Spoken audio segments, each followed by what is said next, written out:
What's up, everybody? It's the Digital World Podcast, and today we're going to talk about uh, the Ripple line of credit. But before I do that, let's see here the absurdity that is these SEC officials, and this is common. I mean, I showed you a video of Robert Jackson saying that he has to uh, say that or have a disclaimer where he says that his positions and his views are not of the SEC. And take a look at this. This is a good compilation of all the SEC members talking about this, and I think you're going to want to hear it. I each provide our opening statements. I'd like to give our usual disclaimer, which is that each of us will be providing our own views and remarks, which do not represent those of the SEC or our fellow commissioners. Something not so newsworthy, I'm going to remind you that my remarks are mine alone, not necessarily those of the commission, the commissioners, or the staff. Before I go any further, I should say that the comments I'll make today are my own, not those of the commissioner or any commissioner. One of our key functions. I believe transparency is central to the effectiveness of an administrative agency. Yep, Investors, sure issuers, is. other market participants, Congress, fellow regulators, you name it. I believe they should all have a clear understanding of our activities, our priorities, and our contemplated rulemakings. In this regard, the law provides a helping hand. We're required to publish a regulatory flexibility agenda. This semi-annual undertaking involves the disclosure of the regulations we have under review. Okay, and there you have it. I mean, that's the name of the game. It really is. Now, I was going to show you guys this video of former U.S. Securities and Exchange Commissioner Arthur Levitt in 2014. Okay, take a listen. Industry neglect the state level, I think they can't afford to. Whenever you have a product that interfaces the public in any form, you've got regulators falling all over themselves for jurisdiction. And rather than getting involved in terms of trying to pick the best regulator that you think represents your industry, I would see to it that you educate any regulator, whether he be or she be on a state or national level, in terms of how your company or how your end of the business may be unique and why it is a plus for the financial system, how it provides oil for the system rather than sand. And I think the arguments we've heard this morning are very compelling about the utility of the industry. But I think they go pretty far beyond the level of understanding of all but a few regulators on both the CFTC, SEC, and certainly the state level. Okay, there you have that. Okay, now let's get to the meat of this video. Now, here is an interview on the CEO of Identity answering some questions in regards to Ripple, and listen to what he has to say. Examples of specific blockchains like Ripple and R3's Corda. The question is if we have direct contact with these organizations at the moment.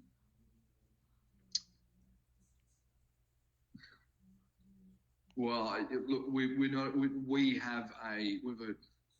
got a business development agenda which is full of contacts with a range of different opportunities from us, including some of the brands that we let out yesterday. But of course, it's not publicly available information yet because the parties have not entered into any type of agreement, and we're not ready to disclose that. So, unfortunately, I think that's part of the rules and regulations that come with being a listed business, that we're not able to talk freely about the early stage conversations we're having with prospective parties.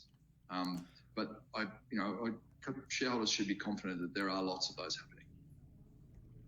Okay, and if you haven't seen King Solomon's video on identity, you should definitely check it out because it's huge.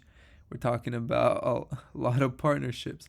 So check that out. Now, when it comes to, and shout out to Crypto Eddie for posting this, the Ripple line of credit. And I've been talking about this a lot because I think that there's something important here that we need to be aware of. And I've always been saying when the economy is not in good shape and banks start to tighten their lending standards, we see we see a shift that happens. And what happens when we have a situation worse than the 2008 financial crisis and something that could rival or supersede the Great Depression? And you need solutions at that point, right? What if XRP is the solution to that, but it's mixed in with a Ripple's line of credit, and that makes it enticing for institutions, banks, etc. to, use it for send now, pay later. Okay, so we see here that this is from Salant, which is a leading research and advisory firm focused on tech for financial institutions globally.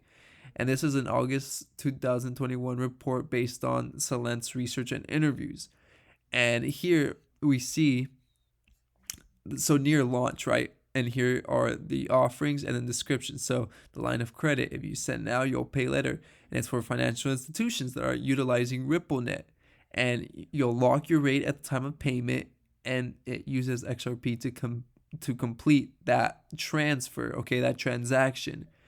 And the institution will then repay Ripple within a predetermined time frame up to 60 days. And repayment is in the G20 currency and select stable coins, and the institution pays a fee that's lower than its cost of capital. So that is enticing. And can you imagine in a time where there's a liquidity crisis and Ripple becomes a lender of last resort and they have to use this? That's what I'm telling you. Pay attention, and I think this is something we need to talk about more and more and more, because it's becoming a possibility the closer we get to the inevitable outcome of this monetary and fiscal policy that's being exercised. And we see here CBDC infrastructure.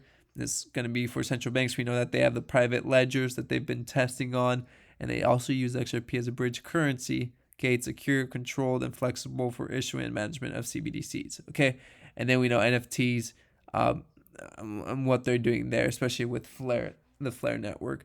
So, with this being said, don't dismiss the Ripple line of credit, because what happened with Wells Fargo, if that were to happen across the board on all commercial banks and financial institutions start having issues, they need a solution. And during a time of crisis, when people need to borrow, the line of credit from Ripple offers a solution as lender of last resort. Hope this episode has brought you some value. Like and subscribe. Comment below. What are your thoughts? As always, I like hearing from you. This is the Digital World Podcast, and I'll see you in the next episode.